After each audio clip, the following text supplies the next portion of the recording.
Sweating normal mechanism है जब वो ज़्यादा हो जाए और एसोसिएटेड विद अदर सिम्टम्स हो जाए, कुछ और मसलों के साथ हो जाए, तब आप अपने डॉक्टर को लाजमी दिखाना है ताकि उसको टाइमली हम ट्रीट कर सकें।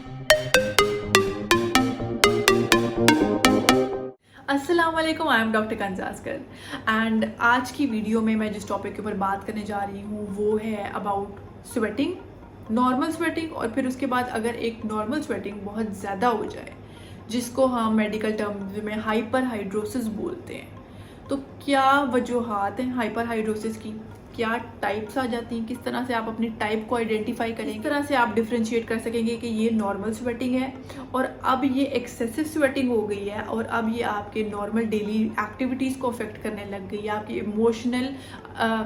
इमोशनल हेल्थ को अफेक्ट करने लगी है, आपके वर्क को, आपके रिलेशनशिप को अफेक्ट करने लगी है। और प्लस वो एक्सेसिव स्वेटिंग अदर सिम्टम्स के साथ भी जो है वो जुड़ी हुई है। कब आपको अपनी हाइपर हाइड्रोसिस जो है वो चेक करवाने की ज़रूरत है, उसके लिए डॉक्टर के साथ कंसल्टेशन लेने के लिए ज़रूरत है। आज की वीडियो में मैं जिस टॉपिक के ऊपर बात करने जा रही हूँ दैट इज़ अबाउट स्वेटिंग, पसीने के बारे में है। एक तो नॉर्मल पसीना होता है ना, पहले मैं आपको बता दूं कि पसीना होता क्या है, स्वेटिंग क्या है, स्वेट क्या है। कि नॉर्मल फिजियोलॉजिकल प्रोसेस है बॉडी का, एक नॉर्मल जो है प्रोसेस बॉडी के अंदर हो रहा है, पसीना आना, इट्स नॉर्मल। ठीक है, जब भी आप एक्सट्रीम वेदर में जाते हो, गर्मियाँ हो गई, ठीक है, तो आपको पसीना आता है। आप जिम करने जा रहे हो, आपको पसीना आता है। आपकी कोई फिजिकल एक्टिविटी ज़्यादा है तो आपको पसीना आता है। कोई स्ट्रेस फैक्टर मिल रहा है, ठीक है, एंग्जाइटी है तो आपको पसीना आता है। मतलब कोई भी ऐसा ट्रॉमेटिक इवेंट हो, आप उसको याद कर रहे हो तो आपको स्ट्रेस में पसीना आता है। तो ये कुछ हमारे पास जो है नॉर्मल फिजियोलॉजिकल बॉडी की चेंजेस हैं जिसकी वजह से हमें स्वेटिंग होती है। मोर ओवर स्वेटिंग होती क्यों है? हमारे बॉडी का एक नॉर्मल टेम्परेचर है, थर्मोस्टेट है जिसके ऊपर बॉडी ने नॉर्मल फंक्शन करना है। 37 टेम्परेचर है बॉडी का, दिमाग ने वो बॉडी का मेंटेन रखना है। स्वेटिंग एक मैकेनिज्म है बॉडी का जिसकी मदद से बॉडी का टेम्परेचर उस नॉर्मल थर्मोस्टेट पे रहता है। ठीक है, बाहर अगर ठंड है इसका मतलब ये नहीं है बाहर 7 डिग्री है तो आपकी बॉडी का भी 7 डिग्री हो जाएगा, ऐसा नहीं होगा। वरना तो आप तो फिर जो है वो अल्लाह को प्यारे हो जाएंगे, यहाँ में चले जाएंगे। और अगर बाहर बहुत ज़्यादा एक्सट्रीम हॉट वेदर है तो इसका मतलब ये नहीं है कि अगर बाहर 45 है तो आपकी बॉडी का भी 45 हो जाएगा। तो स्वेटिंग इज़ अ मैकेनिज़्म जो अल्लाह की तरफ से है कि हमारे बॉडी का एक नॉर्मल टेम्परेचर जो है वो मेंटेन रखना है जिसके ऊपर हमारी एक नॉर्मल बॉडी अपना फंक्शन परफॉर्म करती रहे। 37 इज अ नॉर्मल थर्मोस्टेट। कभी आप नोटिस करेंगे जब आपको स्वेटिंग हो रही होती है, पसीना होता है, आपको बॉडी ठंडी होती है, एवेपोरेशन का प्रोसेस हो रहा होता है वो। ठीक है, आपकी बॉडी को कूल रखता है, चाहे बाहर जैसा भी वेदर है, जैसा भी टेम्परेचर है, बॉडी ने अपने आप को एक नॉर्मल थर्मोस्टेट पे रखना है। तो अब हमने स्वेटिंग तो देख ली कि भाई स्वेटिंग का मकसद क्या है होने का बॉडी के। अब होता कहाँ से है स्वेट प्रोड्यूस, ये पसीना कहाँ से प्रोड्यूस होता है? हमारे स्किन के अंडरलाइंग स्वेट ग्लैंड्स होते हैं, ठीक है, जो कि हमारे पास स्वेट की स्क्रीशन करवाते हैं। कुछ लोगों के फेस के ऊपर बहुत पसीना आता है, कुछ के माथे पे बहुत ज़्यादा आता है, कुछ के आर्म पिट्स में आता है, एक्जिला में, ठीक है, कुछ के ग्रोइन एरियाज़ में आता है, जेनिटल एरियाज़ में, कुछ के पाम्स में, ठीक है, बहुत ज़्यादा होता है, कुछ के प्लांटर जो सोल्स होते हैं वहाँ पे बहुत ज़्यादा पसीना आता है। आने के एरियाज़ हैं वो बॉडी टू बॉडी जिन लोगों के अंदर मसला होता है वो डिफ़र कर सकते हैं। अब हमारा नॉर्मल था कि नॉर्मल फिजियोलॉजिकल चीज़ों में स्वेटिंग हो रही थी। जब ये स्वेट की प्रोडक्शन इंक्रीज़ हो जाए, जब आपको ज़्यादा पसीना आने लग जाए और अगर वो पसीना आपके साथ और अगर वो ज़्यादा पसीना आने के साथ साथ आप लाइट हेडेड फील कर रहे हो, या आपको चेस्ट में पेन हो रही हो, या आपको नोजिया फील हो रहा है, मतली फील हो रही हो, उल्टी फील हो रही हो, तो तब वो ज़्यादा स्वेटिंग इन सिम्टम्स के साथ अलार्मिंग है। तब आपको अपने जो है रिस्पेक्टिव डॉक्टर के साथ अपनी कंसल्टेशन बुक करवाने की ज़रूरत है, बिकॉज ये चीज़ शो कर रही है कि कुछ गड़बड़ है। अब ये जो ज़्यादा स्वेटिंग हो रही है ना, ये अब मसला है कोई और हमने उस मसले को ट्रीट करना है। ठीक है, तो हम एक्सेस स्वेटिंग को, ज़्यादा पसीना आने को हाइपर हाइड्रोसिस बोलते हैं मेडिकल टर्म्स में। ठीक है, hyperhidrosis means excess sweat की प्रोडक्शन होना, एक्सेस स्वेटिंग होना। यहाँ पे मैं आपको बताती चलूँ कि 2 टाइप्स की हमारे पास हाइपर हाइड्रोसिस होती है, एक प्राइमरी और एक सेकेंडरी।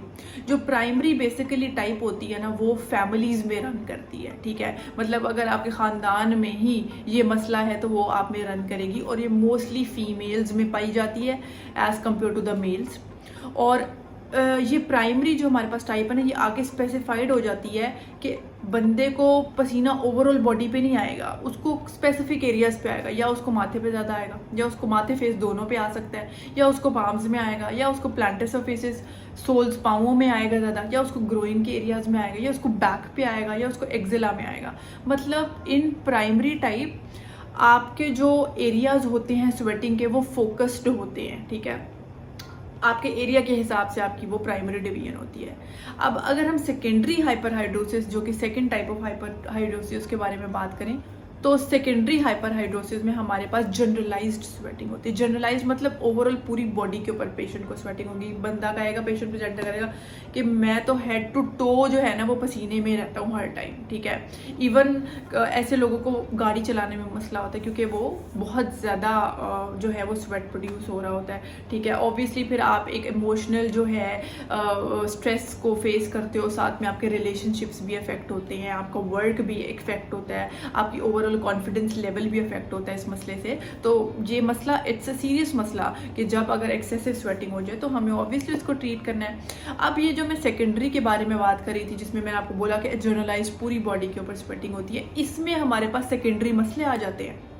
सेकेंडरी मसले क्या हो सकते हैं, कॉजेज के ऊपर आ जाते हैं कि डायबिटीज़ माइलेटस, शुगर के पेशेंट्स में एक्सेसिव स्वेटिंग जो है वो पाई जाती है, देखी जाती है, ठीक है। फिर एक्रोमेगैली के पेशेंट्स, उन लोगों में जिनमें ग्रोथ हार्मोन एक बॉडी में प्रोड्यूस हो रहा होता है कि जिसकी वजह से उनके जो है ये हाथ पाँव बहुत बड़े बड़े हो जाते हैं, ठीक है। मतलब उनके फीचर्स बहुत बड़े हो जाते हैं, ठीक है, स्ट्रक्चर्स बहुत बड़े हो जाते हैं। उन लोगों में जो है ये पाई जाती है, हाइपर हाइड्रोसिस पाई जाती है, सेकेंडरी हाइपर हाइड्रोसिस उनमें देखी जाती है, ठीक है। इसके अलावा थायराइड के पेशेंट्स, जिन लोगों को थायराइड का मसला होता है, हाइपर थायराइडिज्म, थायराइड ग्लैंड यहाँ पे प्रेजेंट होता है हमारे नेक में, ठीक है, जिसने थायरॉक्सिन को प्रोड्यूस कराना होता है और बॉडी का एक फंक्शन परफॉर्म करवाना होता है। जब ये ग्लैंड ज़्यादा उस हार्मोन की प्रोडक्शन करने वाले लग जाए या कम करवाने लग जाए, मतलब थायराइड का कोई मसला आ जाए, उन लोगों में भी एक्सेसिव स्वेटिंग देखी जाती है।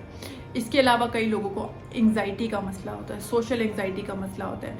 एंग्शियस लोगों में भी एक्सेसिव स्वेटिंग पाई जाती है। वो खवातीन जो कि मेन्यूपोज की तरफ जा रही होती हैं, उनके अंदर भी जो है एक्सेसिव स्वेटिंग देखी जाती है, हॉट फ्लशेस देखे जाते हैं, ठीक है।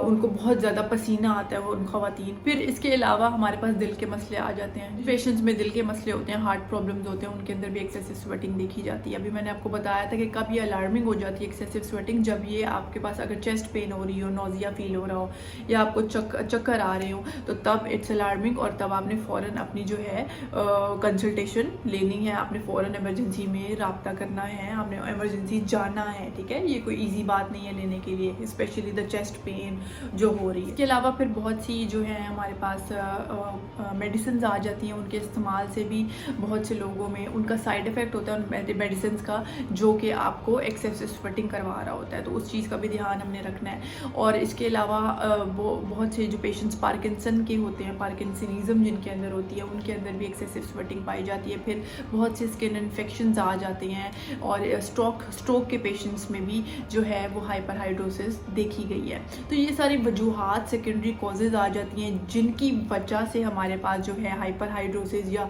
एक्सेसिव स्वेटिंग पेशेंट के अंदर देखी जाती है। तो मकसद बताने का कॉजेज़ यही है, फिर से वजूहात बनाने का यही मकसद है कि जब तक आपको अपनी वजह नहीं मालूम होगी तो आप अपनी उस एक्सेसिव स्वेटिंग को कैसे ट्रीट कर सकेंगे, ठीक है। तो डायग्नोसिस भी इसका इसी ही टर्म पे होगा कि जब आप अपने डॉक्टर के पास जाएंगे, रिस्पेक्टिव डॉक्टर के पास, तो वो आपको एक तो आपकी ओवरऑल अपीयरेंस देखेंगे, आपकी प्रेजेंटिंग कंप्लेंट पूछेंगे, आपकी स्वेटिंग के बारे में, कब ज़्यादा होती है, किन एरियाज़ पे ज़्यादा होती है, फोरहेड पे होती है, फेस पे होती है, आर्मपिट्स में होती है, ठीक है, किस एरिया पे ज़्यादा होती है, किस टाइम पे ज़्यादा होती है, उसके साथ कोई और सिम्टम्स तो आपको नहीं होते, जैसे मैंने बताया था चेस्ट पेन हो सकती है, लाइट हेडेडनेस हो सकती है, नोजिया, वोमिटिंग, एनीथिंग, ठीक है। इस तरह के सवाल जो है डॉक्टर आपसे पूछेंगे, और उसके बाद जो डॉक्टर है वो आपके कुछ टेस्ट करवाएंगे, जिसमें आपको CBC, iodine, blood test, urine test, ये कुछ लेबॉरेटरी इन्वेस्टिगेशंस होते हैं वो करवाएंगे, ताकि आपके उस मसले को रूल आउट कर सकें। समझे कि अगर थायराइड ग्लैंड का मसला है तो ऑब्वियसली जो डॉक्टर है वो आपके थायराइड फंक्शनिंग टेस्ट कराएंगे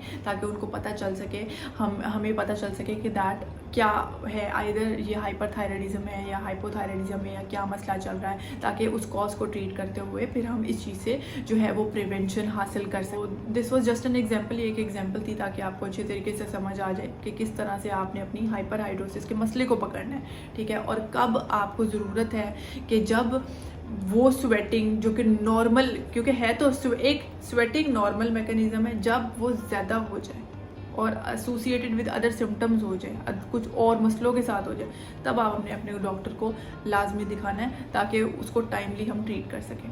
और होप सो आपको ये वीडियो अच्छी लगी होगी, और अगर आपको वीडियो अच्छी लगी तो give this video Thums up and do subscribe my channel, do follow my Instagram, I will mention the link in the description below, and दुआओं में याद रखें। अल्लाह हाफ़िज़।